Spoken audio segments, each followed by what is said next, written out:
No spin, no bias, no censorship. I'm Dan Wootton. This is Outspoken Live episode number 284. And breaking today, Tommy Robinson has joined Advance UK with leader Ben Habib, who will be here alongside Charlie Downs of Restore Britain shortly, revealing it is propelling the insurgent party towards that 30,000 self-imposed cap to register as an official political party and then challenge Reform UK. He laughed about Rupert Lowe. He laughed about Ben Habib. You're irrelevant, all of you, because he knows there's no other party. Yeah. So I know some people will be upset with this. Some Reform supporters, Reform members. Unfortunately, Nigel needs a shock, and he needs to realise that there is another political option other than Reform. And I see that as Ben Habib. I see that as Advance UK. So why has the MSM decided Tommy's major political move is a non-story, even as they generate acres of coverage to his alleged train station assault? We will debate. But first, Britain's mums erupt in a pink protest after a shocking new state cover-up bid to hide the fact that 2 Afghan illegals have been charged with the rape, kidnapping and attempted strangulation of a 13-year-old girl.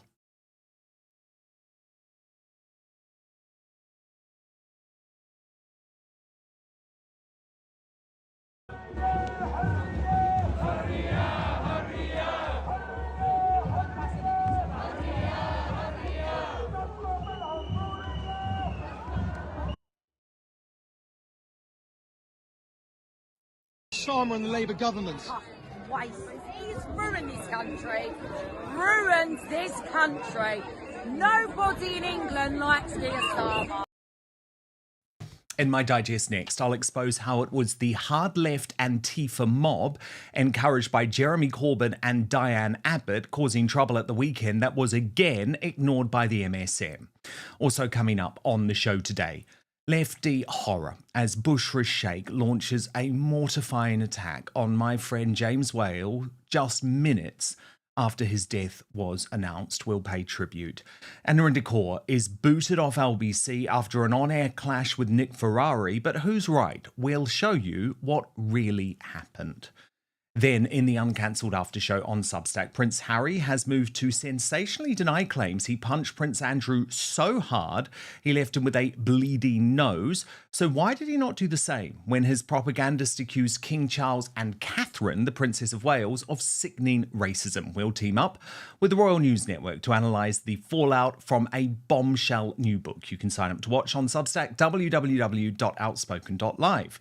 It is the first revelation of the Greatest Britain and Union Jackass this week too. Union Jackass winner chosen by you. You can vote right now on the live chat on YouTube. Here are your nominees today. Jeremy Corbyn, put forward by Darren Donaldson for branding all protesters as far-right fascists. Piers Morgan, nominated by Real McCass for calling Tommy Robinson a liar and being called out on this by Tommy on X. That was on the Trigonometry podcast. And Narinder Kaur, nominated by It's Only Me 44 for getting kicked off Nick Ferrari's LBC show for her comments on the Southport riots. Get voting now. I will bring you the results and the best comments from you at the end of today's show. But now, let's go.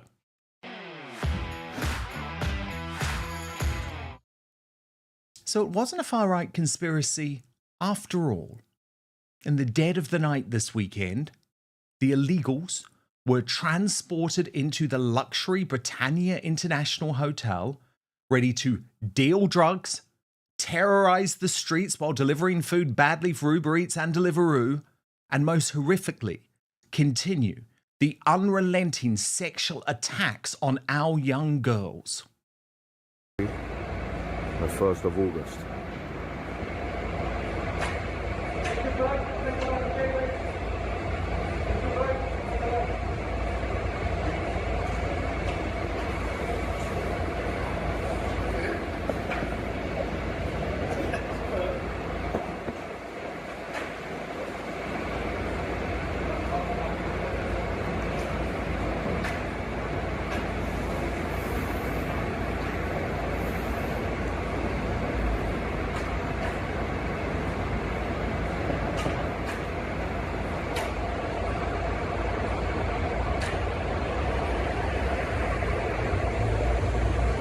anybody like to speak to me?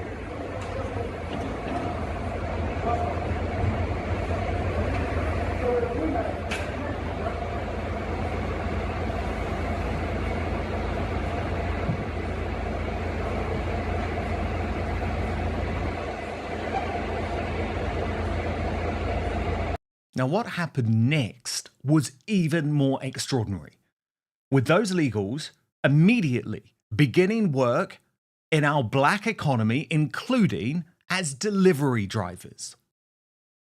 Look at this, guys. Yeah, tell me these ain't delivery drivers. Tell me these ain't delivery drivers, guys.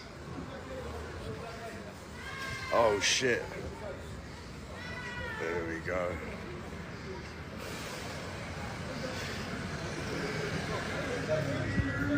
Georgina, I'm modding you. Georgina, message something quickly so I can see your name again. But despite shocking threats and smears from the authorities, Antifa, and the mainstream media, the mums of London decided they were not going to let their resistance to the whole-scale invasion of the United Kingdom and takeover of their local communities by people out to destroy the lives of their daughters see them be silenced.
Now, completely destroying the narrative of the MSM, there was even soon a conga line.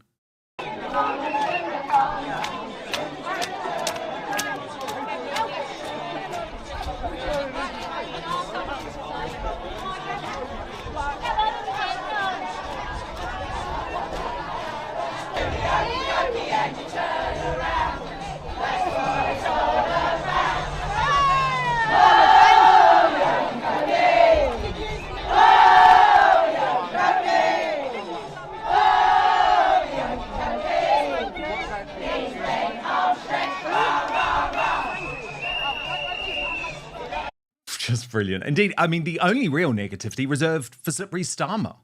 Say to Keir Starmer and the Labour government. Waste. He's ruined this country. Ruined this country. Nobody in England likes Keir Starmer. And who could disagree with her? As our own Alex Phillips wrote to the pink protesters, "Dear wonderful women, I know who you are. You work bloody hard in your jobs and bloody hard for your families. You are straight-talking mothers and grandmothers ready to help anybody and give them a cup of tea, but also ready to give your own a clip round the ear. You are the soul of this great nation and will fight to protect it. It's the women that win wars at the end of the day, and you are ready to fight for your daughters and their daughters' daughters. You are modern-day suffragettes, and we owe you a debt of gratitude for your steely determination, but also your warmth and humour underneath that resolve. And bloody hell, have you been patient while the wankers of Whitehall have betrayed everything you have built? Starmer has picked the wrong people to mess with because you ladies do not give up. It's not in your DNA. All power to your elbows, you glorious ladies. I and the rest of Britain bloody adore you." But of course, none of that fits the narrative, does it? Because this weekend, the only violence actually came from the hard left Antifa mob in another part of London that was encouraged by scumbags like Diane Abbott and Narendra Kaur and Jeremy Corbyn. Fascists and the far right are on our streets. They've been defiling our mosques. They're attacking desperate people who are refugees and asylum seekers within our community. There can only be one answer to this.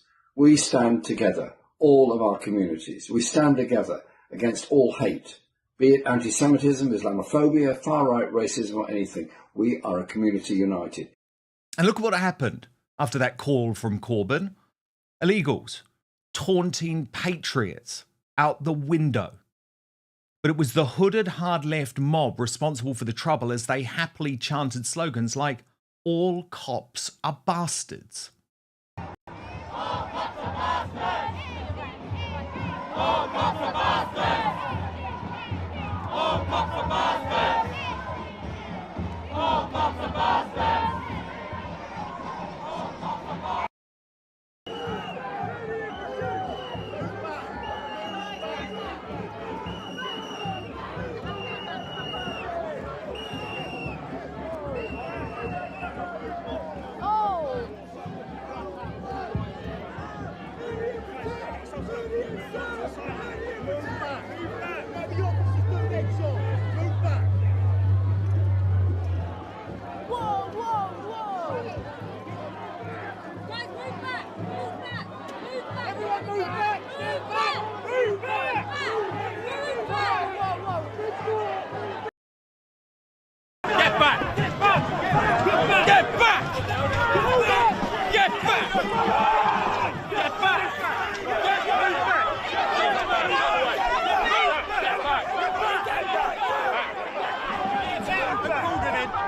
Can you move back, please?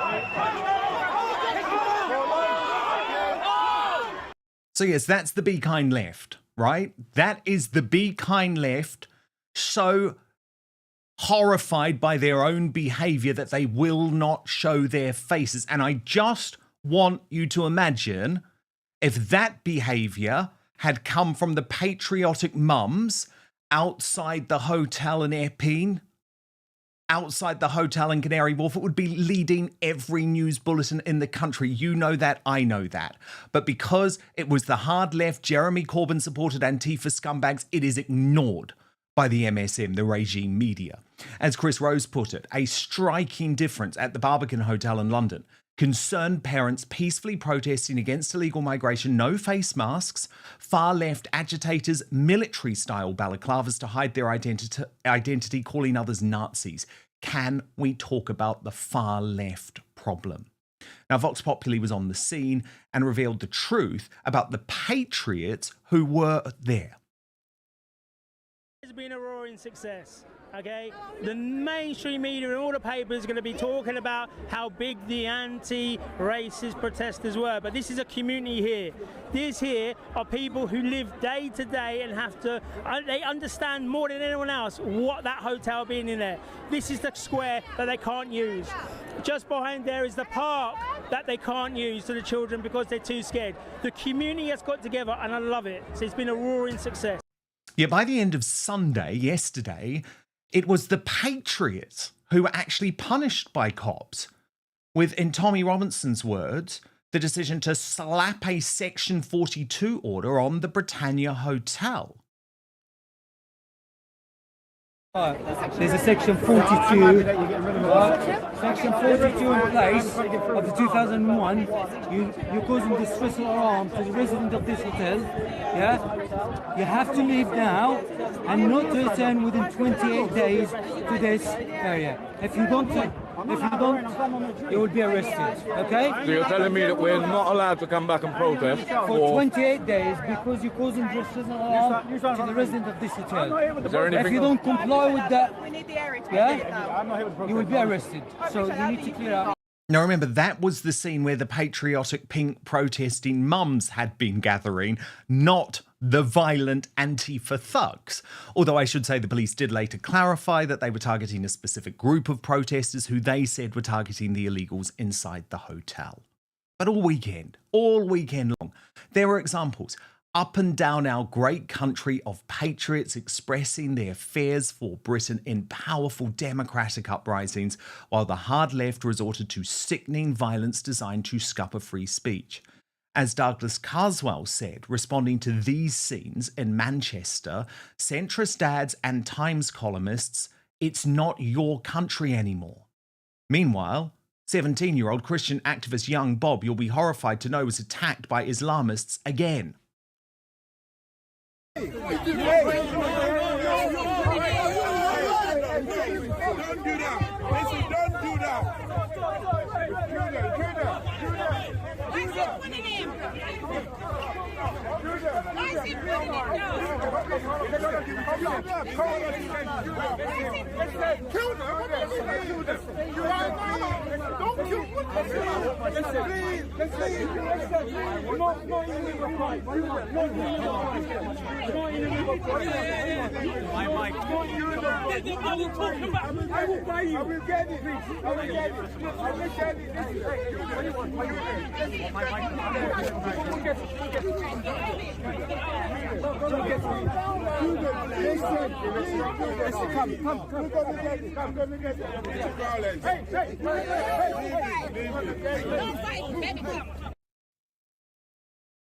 And look, we know where the anger should really be boiling over in the United Kingdom amongst mums and dads truly horrified about the threat that this unrelenting invasion of our southern border is posing to our children. Just this weekend, 2 Afghan illegals, Ahmad Mulakal and Muhammad Kabir, were both charged in connection with the alleged rape of a 12 or potentially 13-year-old girl, I'm not sure on that, in Nuneaton, a quiet Warwickshire town. The Mail on Sunday revealed one of the men has also been charged with aiding and abetting rape, as well as strangulation and kidnap. The girl now receiving specialist care. But I have no doubt her life will forever be changed.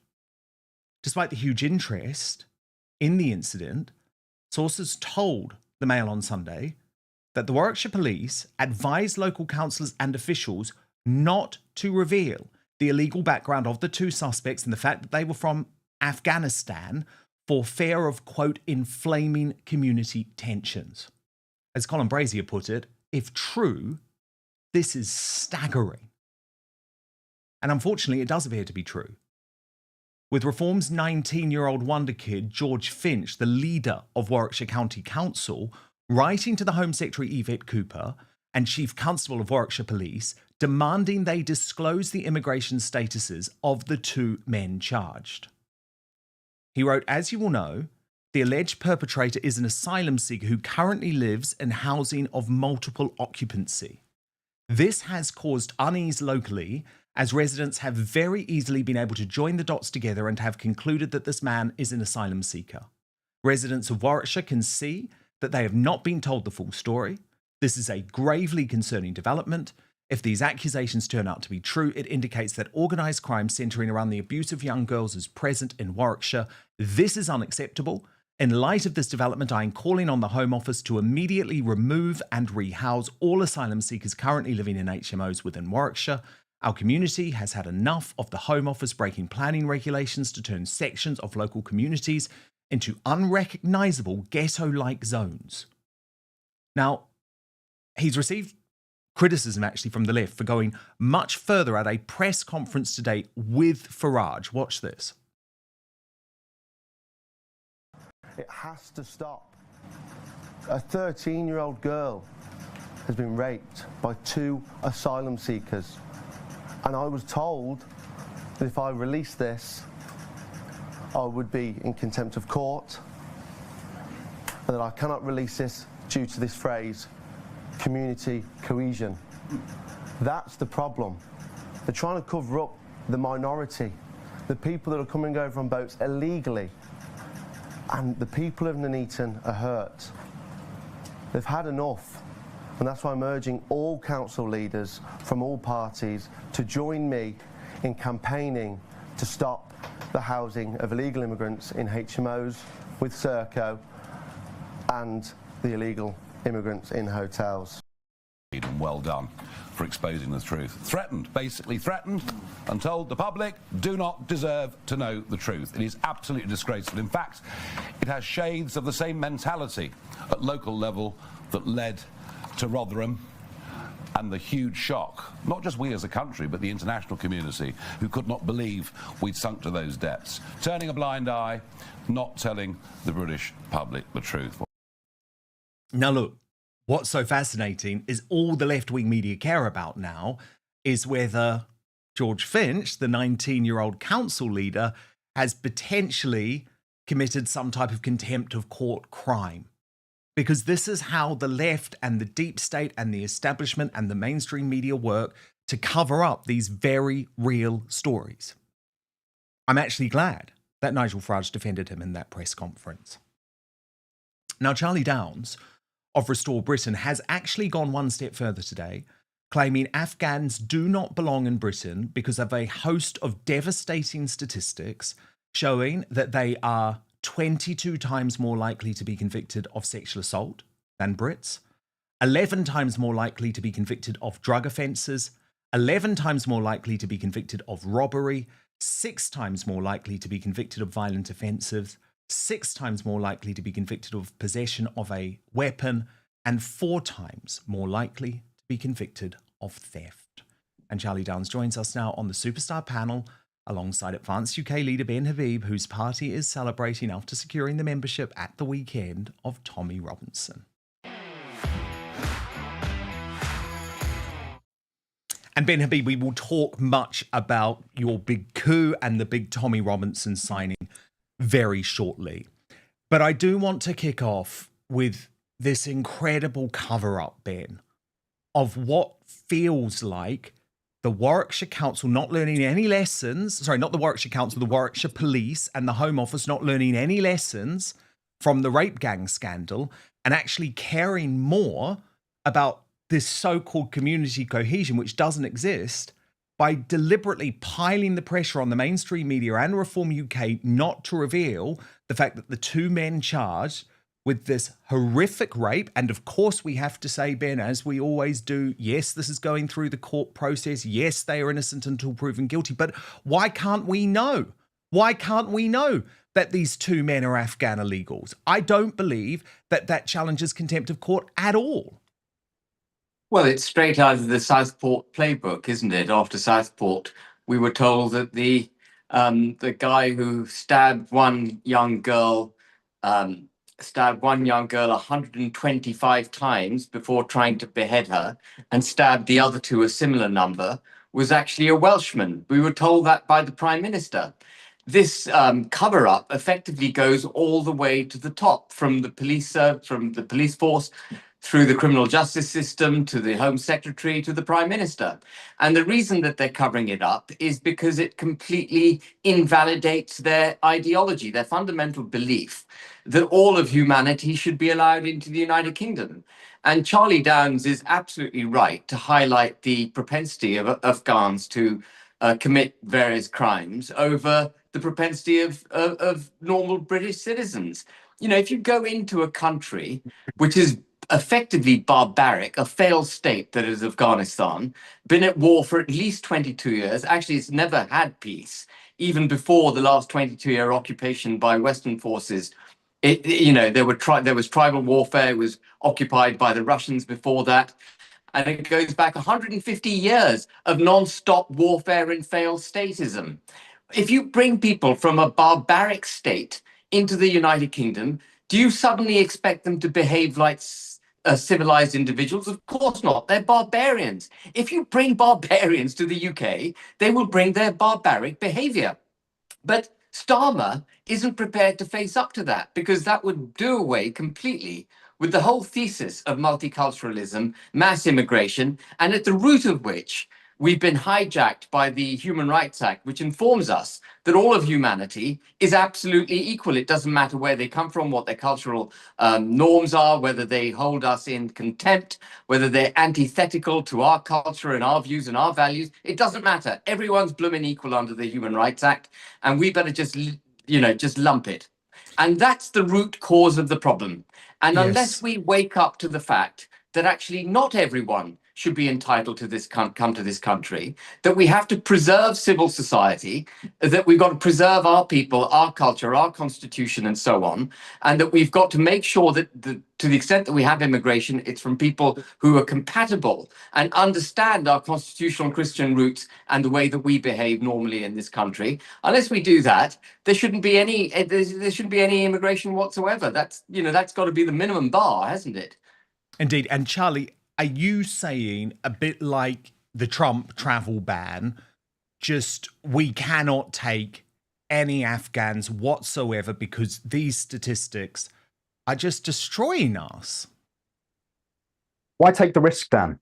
Why take the risk? I mean, it's time for us to actually have a conversation about, essentially how we can actually draw judgments about groups of people on the basis of statistics. Because if you have conversations with a lot of regime-aligned journalists, they will tell you, they will respond to that data that I presented with statements like, well, it's not all Afghans. Like we remember recently Ian Dale on LBC saying to that woman who called in that she was a dinosaur for suggesting that Afghans coming here would have a propensity towards sexual violence, which we know that they do. But actually, and he seemed to claim that those coming here were seeking to escape from the violence of their home country. But we know that that's not true, because those who come here are the ones who are committing these most heinous of crimes.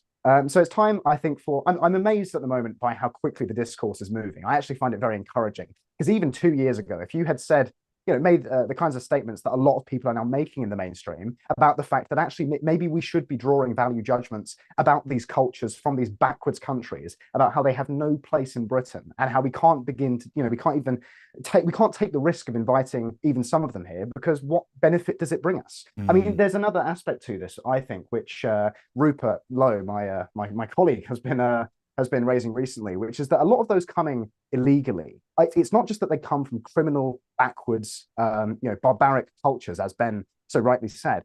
There is actually a conversation to be had here about the fact that these are very low IQ cultures. The average IQ in Afghanistan is 82, which is 20 points lower than the global average. These are people who do not have, broadly speaking, statistically speaking, high levels of impulse control, high levels of kind of understanding of second and third order consequences of their action. And so these are people that just shouldn't be in our country. It's as simple as that. Breaking today. Tommy Robinson's decision to join Advance UK has the party nearing its 30,000 ceiling, which you'll remember Ben Habib, its leader, has pledged to, at that point, pump in a six-figure sum and officially register Advance UK as a political party to take on Reform UK. Ben Habib with us today. Of course, we will hear from him about the latest efforts in just one moment. But here are the extraordinary developments that all took place this weekend that the mainstream media decided to completely ignore. Tommy Robinson, the country's most famous political activist, who for a long time has said that he will join no political party, posted on X, "Our future together, I am joining Advance UK. I'm sick and tired of being politically homeless. I am sick of the establishment lies of Nigel Farage. I'm putting my faith in Ben Habib and his new political party." Ben Habib immediately replied, writing, "Thank you, Tommy, for joining and endorsing Advance UK. There are millions of politically homeless British citizens. Ever since the biggest vote in our history to leave the EU, the political class has turned its back on us. The vote to leave was a vote for our country, our borders, our democracy, and our laws. It was a vote against the globalist order. But we never really left the EU. Our borders remain dangerously wide open. Reform emerged, carrying the flame of hope for the silent majority. I helped light that flame. Sadly, Reform has lost its way. It views with contempt swaths of law-abiding British citizens, denouncing them as, quote, that lot. We are all one lot, the British people. It refused to recognise your imprisonment last year was politically motivated. It mattered not whether Farage liked or disliked you. He had to stand for the principle of free speech and equality under the law. Instead, he sought favour with the establishment. Reform's recent politically motivated cynical attacks on Suella Braverman and Rupert Lowe were equally wrong. I knew some time ago a new force is needed in British politics. Advance UK is that force. The British people need no longer be politically homeless. All British citizens are warmly welcome to join our party. We will stand fearlessly for our nation, culture, freedoms, democracy and equality under the law. We will not falter in working for a proud, independent, prosperous United Kingdom. We are neither left nor right. We stand for our country in all its parts and for all its people. Let us unite with purpose and courage, our future together. Tommy then released this video filmed at Westminster. What political option do we have in the UK? That's the question, yeah? And most people would say reform. Unfortunately, I don't see Nigel Farage as an option. I see Nigel Farage's speeches about preparing ourselves for the 2050 demographical change of Islamic community in this country, and then we have to make peace with Islam. Okay? We don't. We need to stop that. That's my opinion. So as I look at what political options there were, because I'm politically homeless. There's no political party that I support. So as I'm looking, I then saw Ben Habib. I like Ben Habib. I've watched him for many years. I believe he's loyal and principled, and he's continually stood up for democracy and free speech. He stood up for me at times, but then when I sat and looked and I saw Howard Cox, many people stood up for me in Reform. They didn't know me, they didn't personally know me, but they stood up for free speech and stood up for some of the work I've done highlighting Islamic extremist rape gangs, yeah? And they lost their position.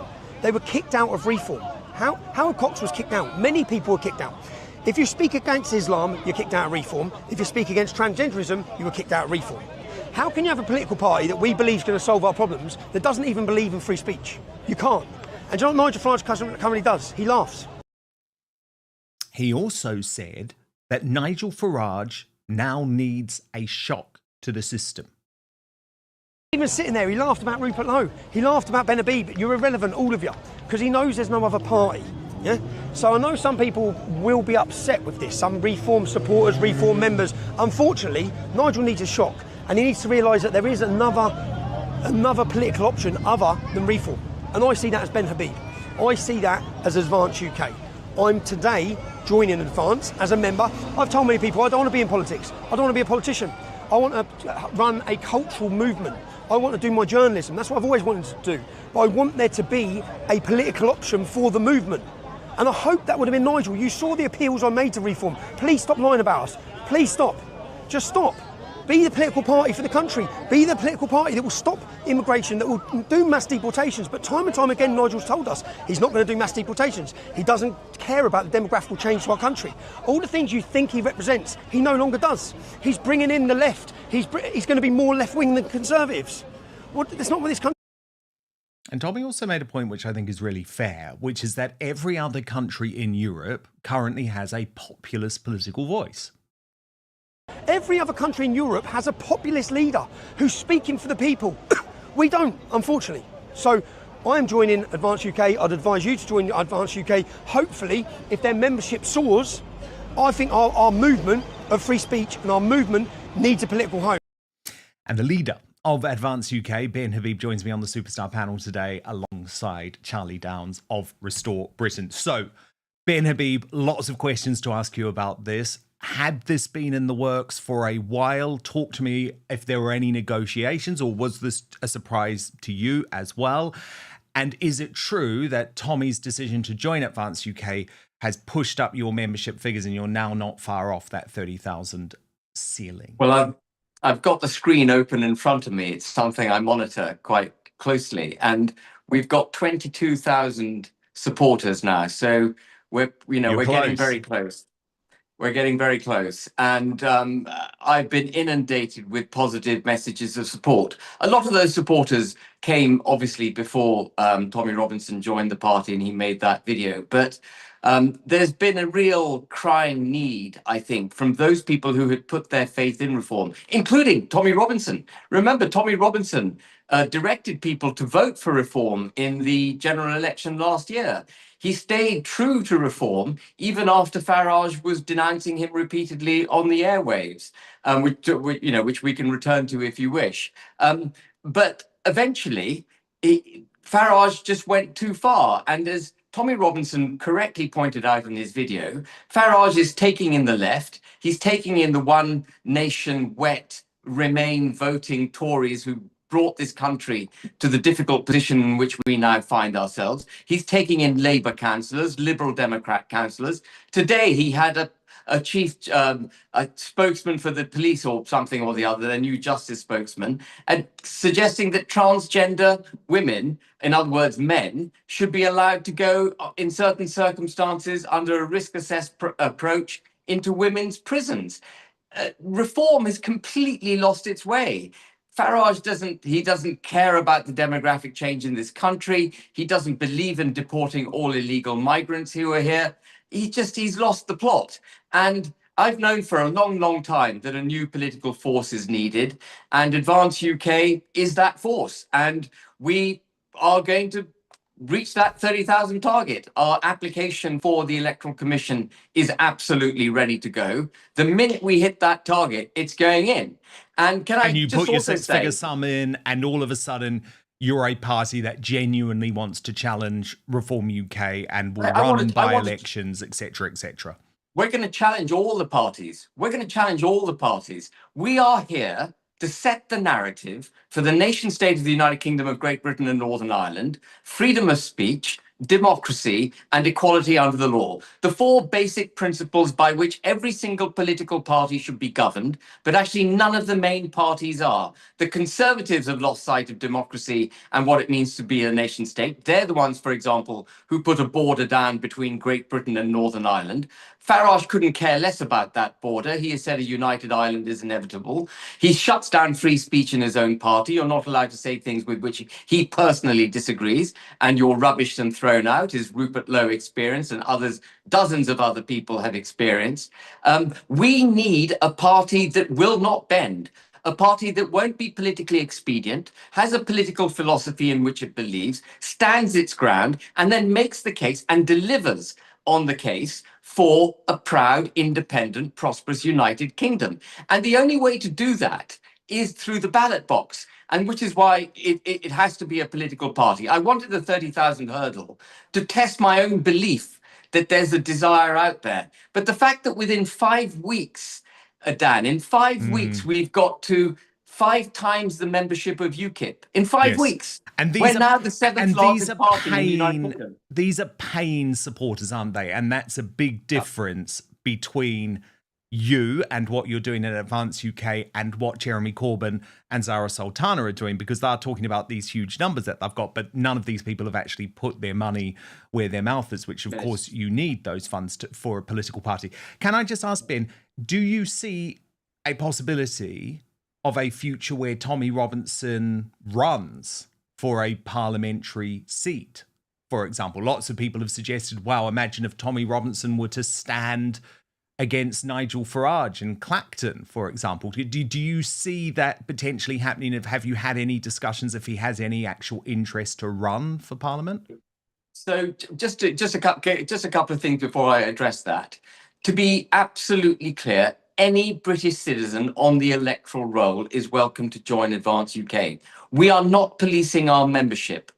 Our membership effectively endorse our mission statement, which is nation state, freedom of speech, democracy and equality under the law, when they join us. And as and when we make policies, which will be emerging over the coming months and years, as we make policies, they automatically endorse those by virtue of their membership. They endorse us, but we're not endorsing our members. Our members are free to hold whatever views they wish to hold, by and large, to say whatever they wish to say. We don't have any control over that, and we don't seek control over it, because that is democracy.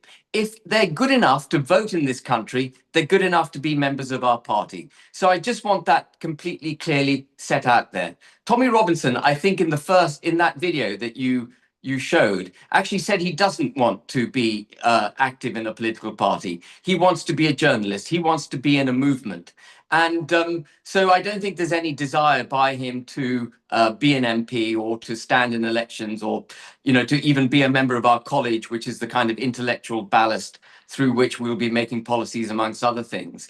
But of course, if he wished to, then he'd have to go through the process of applying in the normal way. And unlike reform, it's not Farage who just decides, or me who just decides who's going to stand and how it's all going to work and, hand out the cushy seats to my mates. There is going to be a process through which applications are made. There'll be a panel, and we've got proper checks and balances and processes in place. And there'll be a mechanism by which we judge all of that.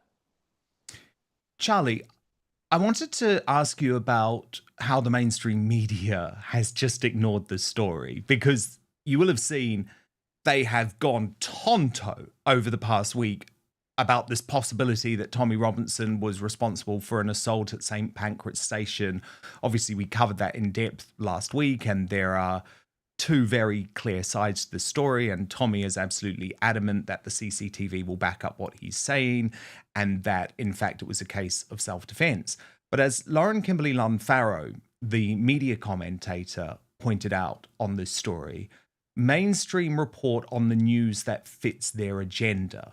Because she says that when there was a man injured, at the station, they went absolutely crazy.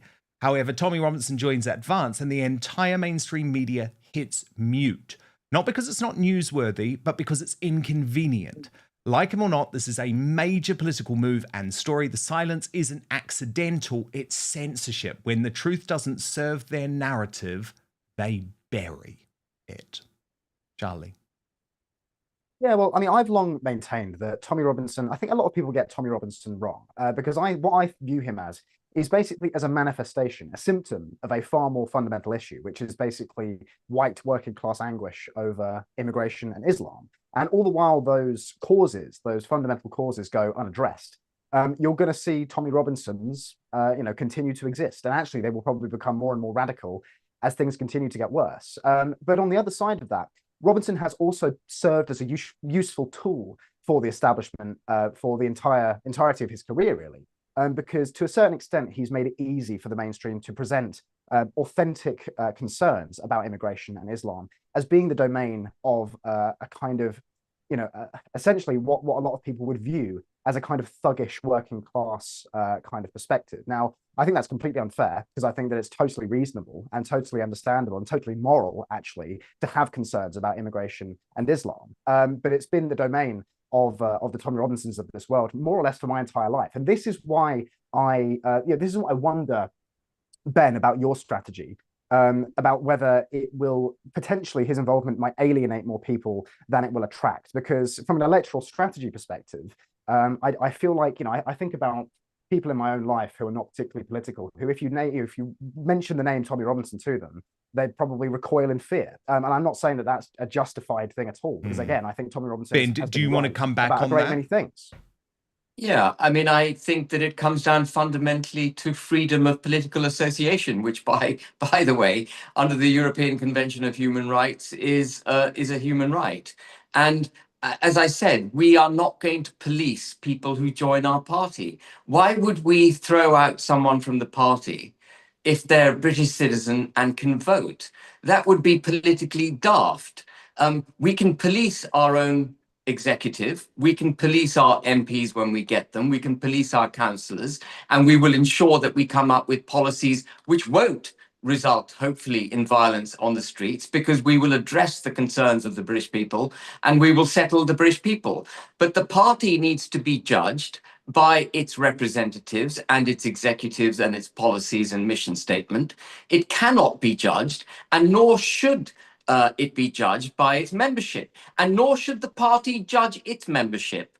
The membership are members of the electorate. They are free to hold whatever views they wish to hold. That is their entitlement.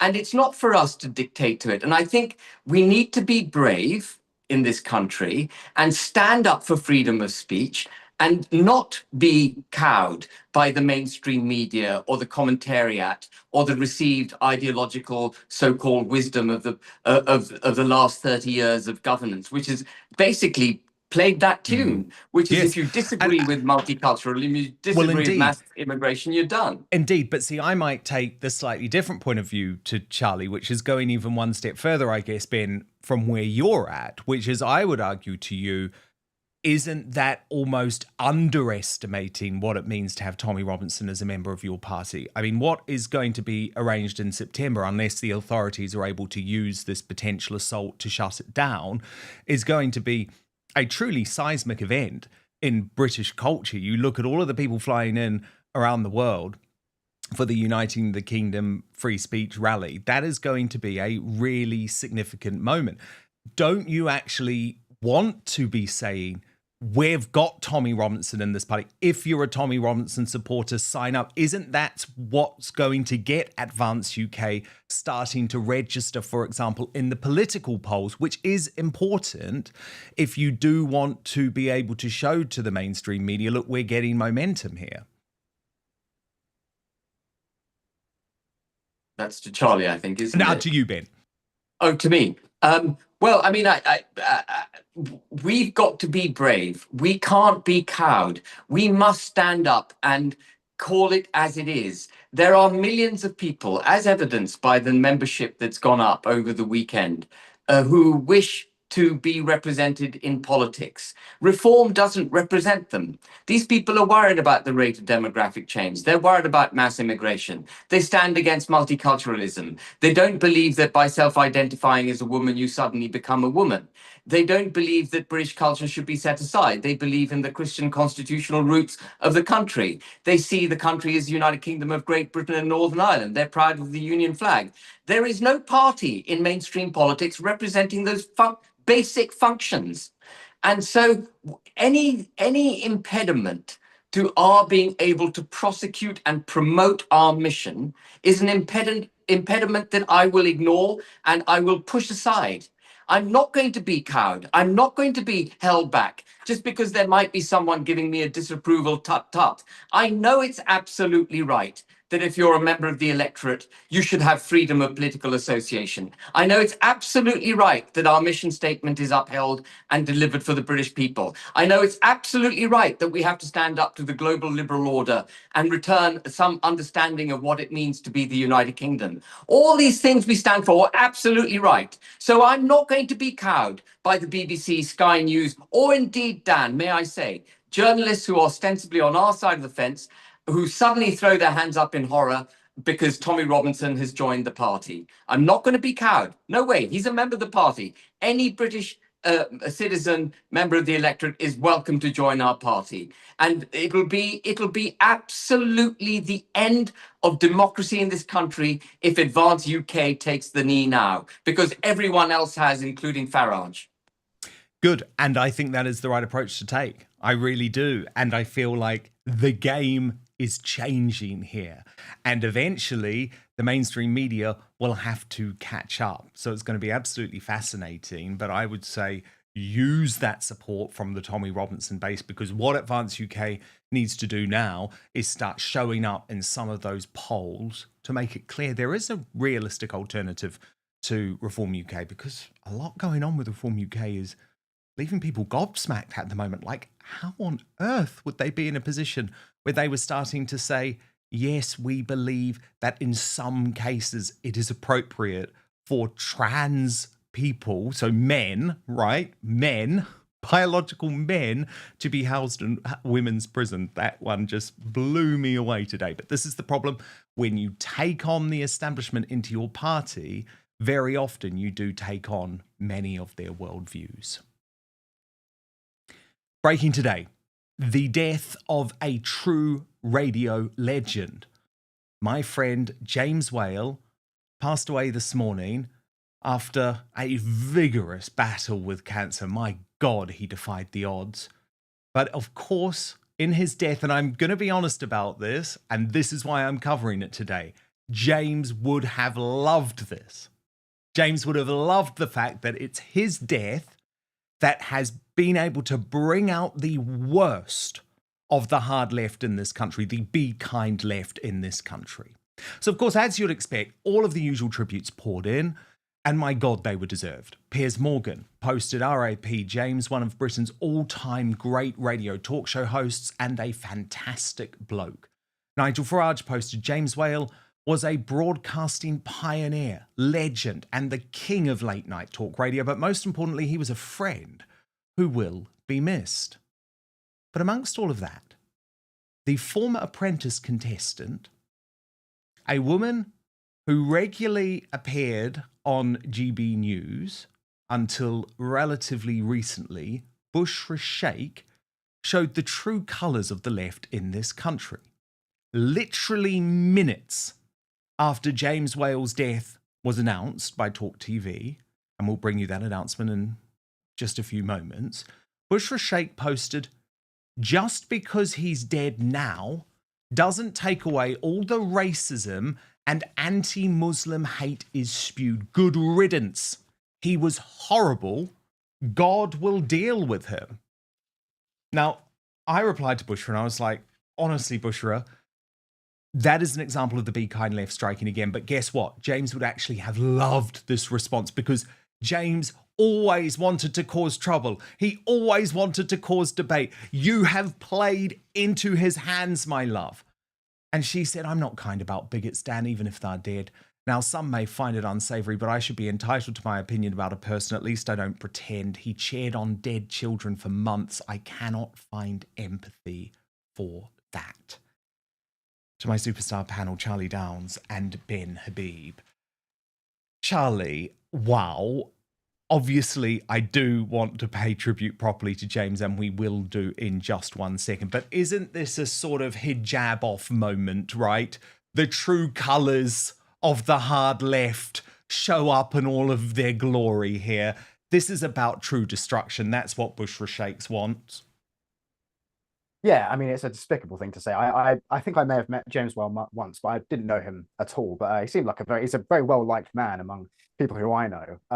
But to be honest, at this point, I don't think that there's any secret about the true nature of the left represented by people like Bushra Sheik and also Narinder Kaur, who I think we're going to talk about later on in the show. Like, these are people who are driven by hatred. Like, they're driven by hatred of Britain. They're driven by hatred of the West. They're driven by hatred of Christianity. And so anything that in their view represents those things, they hate. And I think James Whale, to a certain extent, certainly in the view of Miss Sheik there, clearly represented those things. So it's no surprise that they do have this very vitriolic and nasty tone about them. But I think when somebody tells you who they are, you should believe them. These are not the be kind left. These are loathsome, horrible, 100%. Nasty people. 100%. And that's why I do just want to take this moment, because, by the way, if this was someone on the right talking about someone on the left, they would be immediately cancelled. But again, you know the mainstream media will ignore this. But Ben Habib, this went even further, because Paula London, who's a GB News contributor, responded to Bushra Sheik, and Bush responded saying, "She wants to physically fight me because I couldn't give two shits that a horrible genocide-supporting broadcaster who referred to me as a jihadi is now dead. Cry, Paula, cry, free speech, darling." Paula replied saying, "I would destroy you, bitch." Now, as I say, Ben, the reason I'm talking about this is because I know James Whale would love this, right? James Whale would love this. He would be saying, "This is brilliant. This is so great that my death has sparked this type of reaction." And actually, it really is a moment, I think, where we see what the likes of Bushra Sheik are really about. So I sadly, I heard of the sad death of James Whale as I was getting ready to come on your show, because I was in a meeting before the show and I haven't had a chance to say anything about it. But I'm obviously very, very saddened by his death. He was a man who had no qualms about calling anyone out on his show. And he often called people out on what you might argue was his side of the debate. if they said something he disagreed with, he would absolutely go for the jugular. And I think if Bushra Sheik was now in his studio, he would absolutely go for her jugular, which is why I was smiling, because I can just imagine the way he would treat her. She would get like 5 seconds of dispense, he'd dispense with her in 5 seconds. It would be over and done, instantly. He was a man with a very capable, sharp tongue. And Bushra Sheik has completely revealed herself. She's quite vitriolic. Narinder Kaur, we're going to talk about her later, I think. She's slightly different. She's a Sikh. And I puzzle over Narinder sometimes. But Bushra Sheik is, quite a difficult woman, I think. Oh, God, that's for sure. That is absolutely for sure. I like this from Red Lip Riots, who said, Bushra Sheik just danced on James Whale's grave, spitting bile before the man's even cold. And this is the Be Kind left in all its glory. Mask off, venom out. A man fights cancer with courage, entertains millions, leaves a legacy of free speech and fearless radio, and she sneers good riddance. Imagine tweeting that about anyone from her own political tribe. She'd demand sackings, bans, hate crime investigations, but mocking the dead is apparently fine if they weren't on her team. That's who they are. Moral vacuums wrapped in slogans. Bushra is finished. Sponsors, media, and any party giving her a platform are now choosing to own her venom. James Whale didn't need her approval to matter. He was a giant. She's a footnote of hate who just torched her own reputation for a dopamine hit. The public will remember. And I was thinking a lot about James this afternoon when I heard this news. And when I saw Bushra Sheik's response, that's why I decided to include it in our coverage, because I know that's what he would have been telling me to do. Personally, James was an absolute hero to me and a real mentor, actually. So from the first moment that I was in the Talk Radio studio, and I originally was hosting, I think it was the 4 p.m. till 7 p.m. show on a Friday, the drive time show on a Friday, and James would follow me from 7 p.m. onwards. And my God, he was like the biggest champion of me. And it was incredible because here was this legend, the guy who literally invented the format in this country. And unlike so many people in broadcasting who never want to see young people come through, who never want to see other people succeed because they view it as a threat to their own position, James was the total opposite with me. He gave me advice constantly. He talked about the way that I would cover things on my show. He listened to me. He actually listened to my shows in order to critique what I was doing and say, damn, that was really good. That was bad. I loved that. Honestly, it meant the world to me. And so there was an on-air James and there was the off-air James. But the on-air James was always about the punch-up, always about the fight. And what people have to remember, because a lot of people have said to me today, but Dan, James was awful on the vaccines, for example, and during COVID. And trust me, I totally disagreed with virtually all of his positions. Very often, this was a guy who, unlike me, would take a contrarian position simply to spark debate. Because very often for James, the art was in the debate rather than in the argument itself. But he was a hero to me. I absolutely adored him. When I was cancelled and went through all of that, you know, it's amazing how many people who were there for you in the past just walk away, but never James Whale. And it was such an honor actually to be at his investiture alongside the people from Talk Radio where he was celebrated. I remember saying that day when I was in that room surrounded by some of the most bonkers and crazy people from the worlds of politics and entertainment, we won't have another gathering like this, because James is one of those legends, true legends, who brought people from completely across the spectrum. Now, this is how the news was announced today on his home station, Talk TV. Yeah, sorry to cut that last interview somewhat short, but I have some breaking news, and that is this. With great regret, we bring you the heartbreaking news that our very own James Whale has passed after his terminal cancer battle. He was 74. years old. James Whale began his career way back in 1975 when he pioneered the late-night phone-in. In his time, he hosted numerous shows for ITV, the BBC, finally ending up with us here at Talk Radio in 2016. Talk to Mike Graham brings you this, a moving tribute to the broadcasting legend that was James Whale. Broadcaster James Whale, MBE, has died, aged 74. James began his remarkable career in the early 1970s when he pioneered a new kind of radio in Britain, the late-night shock jock phone-in. By the late 1980s, the James Whale radio show had become a cultural phenomenon, broadcasting every weekend on ITV. He attracted millions of viewers, making him a household name. Ladies and gentlemen, please enjoy the Saw Doctors! James would go on to host a variety of programmes for ITV, Sky and the BBC, before finding a new audience with Talk Radio, all the while continuing to make headlines during his appearance on Celebrity Big Brother. In 2006, after surviving kidney cancer, James launched Kidney Cancer UK, raising hundreds of thousands of pounds. The problems with all cancers is nobody bothers to get checked. And if you get checked early, then you will actually have a much better outcome. But people don't do that. In 2024, James was awarded an MBE in the New Year Honours, recognising his extraordinary contribution to broadcast and charity. If I have a few more months, that will be great. If I have until next Christmas or this coming Christmas, will be nice, wouldn't it? But if I die tomorrow, I've had an amazing time and I married an amazing lady.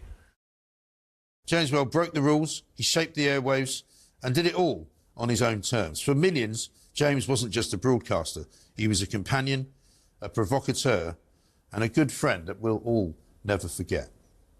God bless you, James. We'll miss you. And then it got even more emotional because Talk broadcast for the first time a final message that James had recorded from beyond the grave. And before James passed, he recorded this, his final goodbye. I'm in the hospice. And I probably won't be here next week. But I'm fine. I've got so many drugs in me, I can't feel a thing. What I wanted to say really was, a lot of people get very upset when someone is going to die.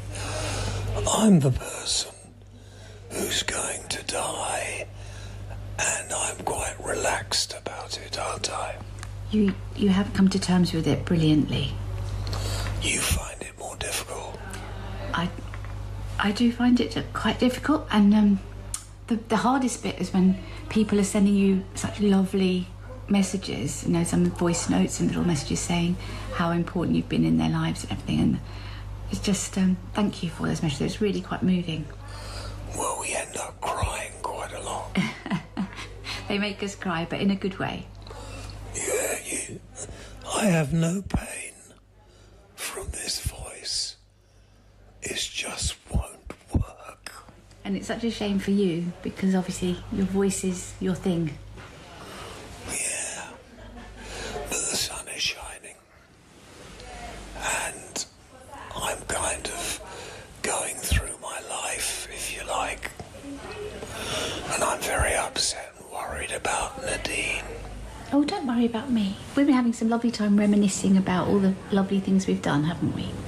We've had a good time together, haven't we? The best. I love you. I love you too. Shall we sign off on the podcast? Thank you for being a listener. I hope it helps in some way. And who knows what's next. So I can only say au revoir. Yes, that's very good. Au revoir, not goodbye. Bye-bye, guys. Really special. And Nadine, a very special woman, actually, who came into James's life after the death of his first wife, also from cancer. Nigel Farage was the first to pay tribute live on Talk. But James genuinely was a broadcasting pioneer, a broadcasting legend, the king of late-night phone-ins. I mean, and you mentioned the word comedic a moment ago. I mean, he would often take a position that was entirely contrary to what he really believed in. just for the sake of public debate. And if you think about that in the broader context of what freedom, democracy, society is all about, James was completely a part of it. When he was serious, of course, he really passionately believed in things, and he was grounded in very, very good values. But I first met him in the late 1990s, and the first time I met him, I went in to do a 10 o'clock till 10:30, let's get the newspaper headlines type thing, and I finished up staying on with him till 1 a.m., and I thought, well, how the hell am I going to get home? And James gave me a lift. And he became a good friend over the years, somebody who I just thoroughly enjoyed being with, somebody who loved life. Absolutely. And I have to say, my final conversation with James, what was so fascinating was his interest in the media landscape. So it was absolutely fascinating what was happening in this independent space, actually, in this space on YouTube, and what I was doing with Outspoken. And it was really sad, actually, because you could see his mind whirring over and thinking, oh, God, I would have loved to have done that. And so he was a man who always had his finger on the pulse of the development in the media. But I wanted to end this tribute with James's own words to Trigonometry, because I do think it's a reminder. Things are pretty dark at the moment in the United Kingdom, but it is a reminder in a way, in a manner that only James Whale could deliver, about why sometimes we have to focus on what matters. Feel sorry for me. Feel sorry for children who are born with cancer. Feel sorry for the young 20-year-olds who one of the parents of young children suddenly finds they've got cancer and they're not going to live very long. I mean, I'm lucky. I've had a good life. I've made it at 70, over 70, heading to 80. But just think of those people. You guys, I don't know whether you're married or not, or with each other. I don't really care. But imagine if one of you gets it and you've got a responsibility of looking after other people at a reasonably young age. In many ways, I think I'm really thankful about this. I've made old age, and loads of people don't. And what people don't understand, all this rioting in the streets and kicking off about stupid things, guys, you're all going to die. So rather than complaining that way that doesn't really achieve anything, it'll quieten down and then they'll probably still go on for another 10 years and then flare up again. Think of better ways of sorting out our problems. We've never done that as a race, have we? You know, we've always resorted to violence when we get to a certain stage, and it doesn't work. Breaking today, a major row between Narinder Kaur, the hard left activist, and LBC's breakfast host, Nick Ferrari, over comments she made on his show, which resulted in him abruptly ending the interview. So let me take you through the context. Narinder, one of these hard left flamethrowers, to turn up to the Thistle Hotel in London's hard left Islington at the weekend after encouragement from the likes of Jeremy Corbyn and Diane Abbott and even the Morning Star, which clearly, by the way, was pushing Antifa and the hard left to cause trouble and provide a violent counter-demonstration to the peaceful, patriotic local protesters who were saying, I'm sorry, we simply cannot have our young women being attacked by illegals in these hotels. Watch Narinder looking for attention at the event.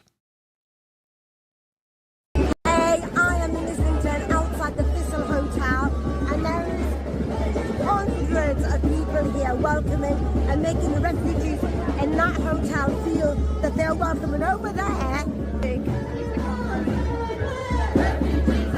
tiny little crowd of fascists and racists looking over, sad and with no vibe, probably pissed off, and refugees are welcome here. And this was a grift. I'm going to be honest with you. This was a grift from Narinder because she then made another video in order to get more attention, naming Tommy Robinson, Nigel Farage, and even myself. So as I leave here today, That's the hotel there, the Thistle Hotel, and some of the refugees actually came out to the window. Can you imagine how scared they must be feeling? And they came out and did like heart gestures to say thank you. And it reminded me, coming to this stand-up against racism event, that actually Britain and the majority of British people are about tolerance, and that's what British values are about. Tolerance, respecting each other, and stamping out hate and racism and fascism. And I'm proud to be British today, having come here today. I'm proud that we are not a nation of hateful, nasty, divisive people. Where was Tommy? Where was Farage? Where were you, Dan Wootton, and the rest of you? Where were you? Put your money where your mouth is. I mean, that's absolutely astonishing to me, because if you looked at these hard left Antifa protesters outside that hotel, they were describing the police as bastards. There were violent confrontations. They were so embarrassed about their actions that the vast majority of them were not prepared to show their face to the police because they were covered in masks and balaclavas. And so there was absolutely nothing for this mob to be proud of. But then Narinder Kaur agreed to appear with Nick Ferrari on LBC, and things got heated. This was how she put it. I was cut off from LBC midpoint because how dare I make the point that the ethnicity of the driver who drove into the football parade in Liverpool had to be revealed immediately in order to stop any riots that would have occurred had he been brown or black. Yet he was talking about the ethnicity of the men accused of rape. Both are. And by the way, Nick Ferrari, my surname isn't hard to pronounce. It's just Kaur, not Kuar. So here's the confrontation.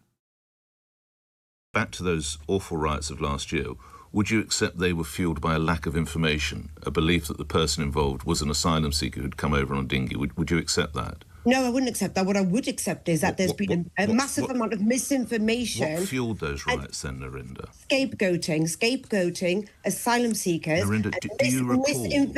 Misinformation be given out is very dangerous. Yes, precisely. So let's let's not give out misinformation then. And then we would know that the person behind those horrific attacks on those girls at the dance class was British born. Nothing to do. So if we had information like that, you will prevent riots.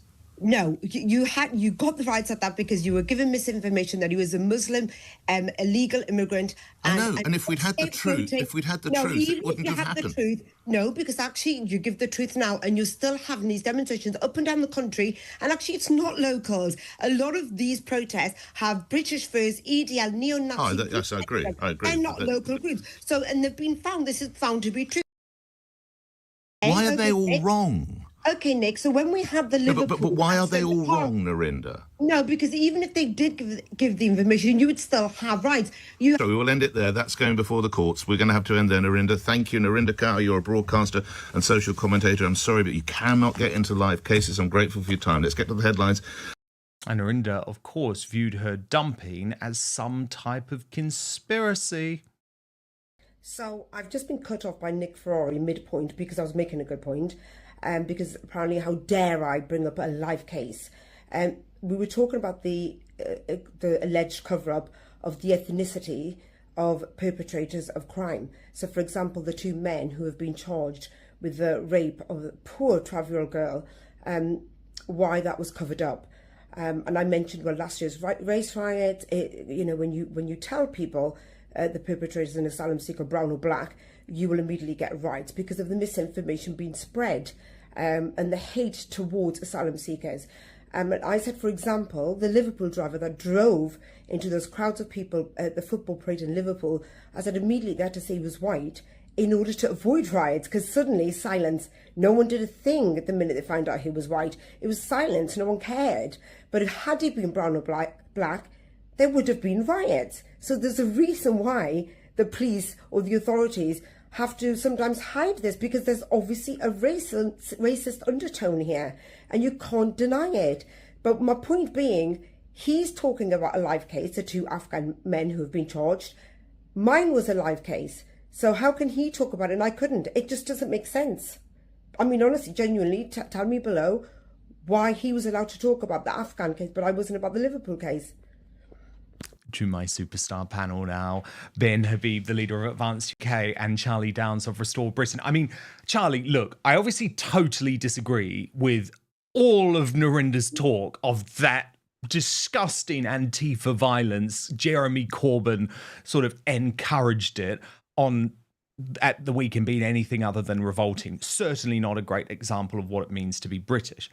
However, I do think there is a bit of a hypocrisy that goes on with mainstream media presenters like Nick Ferrari, who are at times hiding behind these contempt of court laws in order to avoid difficult conversations.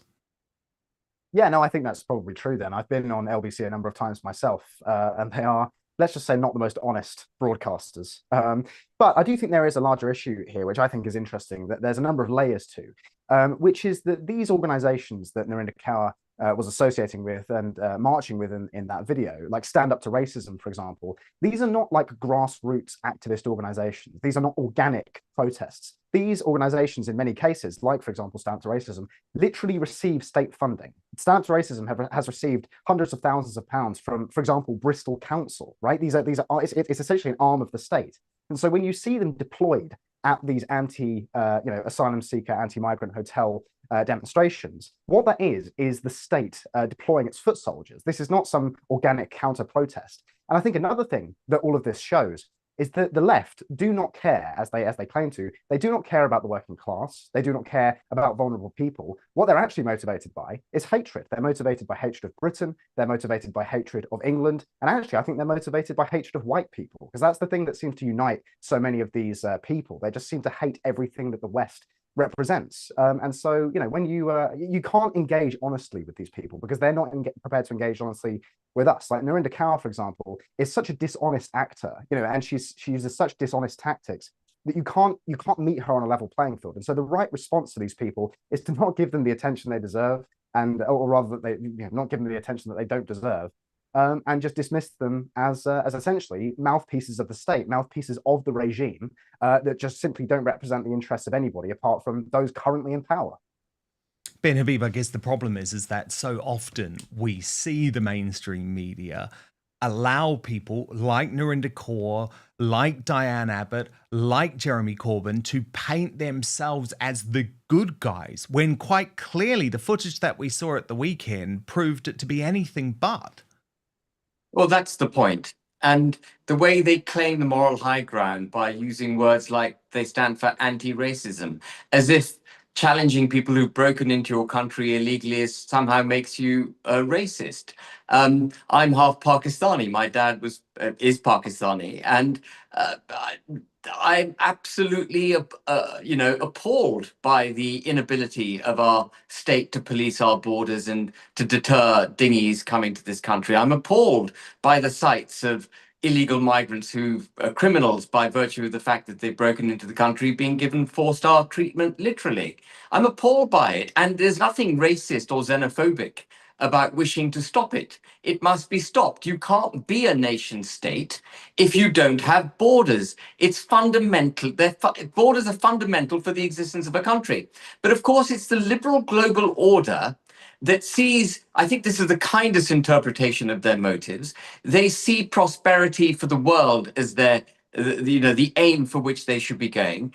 And in order to deliver prosperity for the world, they need to stand against nation states, because how do you give all these immigrants and the 7.7 billion people across the world the ability to improve their lot if you don't drag down Western civilization at the same time?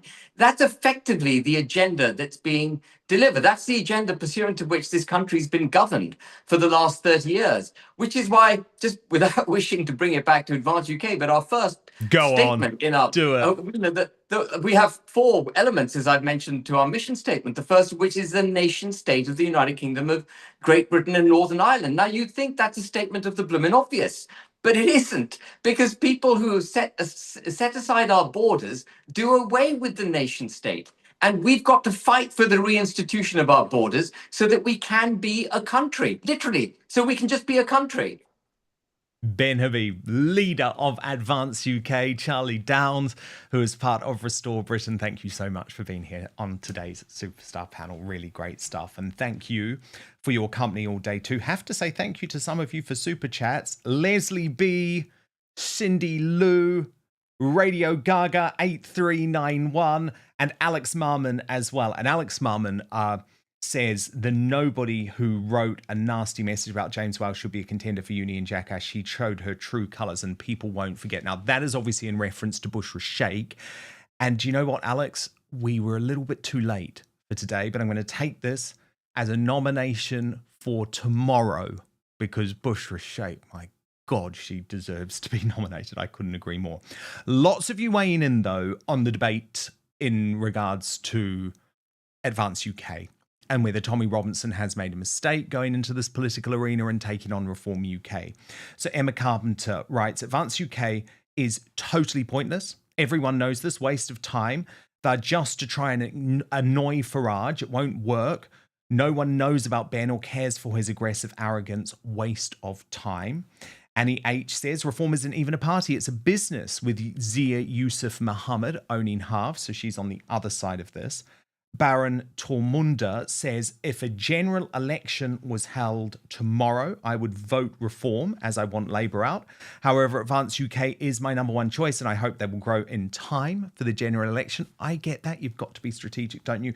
And Parenting Skills says, Reform UK is the only party in a position to get elected in 2029. I'm very disappointed with Tommy and Ben Habib. I probably won't go to Tommy's rally next month now.